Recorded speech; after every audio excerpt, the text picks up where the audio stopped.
At these camps overstretched with drought-stricken people, this mother of 5 is slowly coming to terms with the events of the past month. She is among 10,000 new arrivals that have recently fled the ongoing military offensive in southern Somalia. Having lost her son in a U.S. drone strike earlier this month, Asha Ali fled with her 4 remaining children, trekking hundreds of kilometers to reach this camp on the outskirts of Mogadishu. I fled from Basra due to the conflict and aerial strikes. I fled with my 4 children and left behind my husband. I lost an 18-year-old son in the recent attacks there. Our house was burned to the ground and now we have nothing left. Officials claim the U.S. airstrike in Basra killed 13 militants, but locals here say otherwise, accusing the government of what they term as indiscriminate strikes.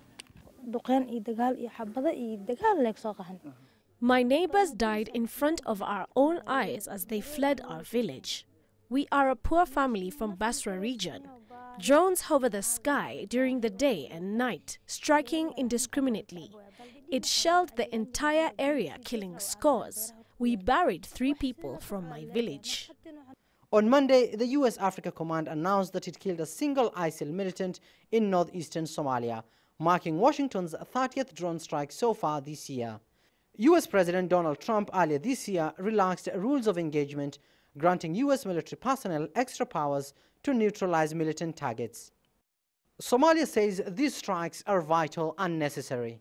So when it comes to each airstrike, our leaders are very adamant that each airstrike should be based on a merit where we have to have credible evidence that it will strike to terrorist groups.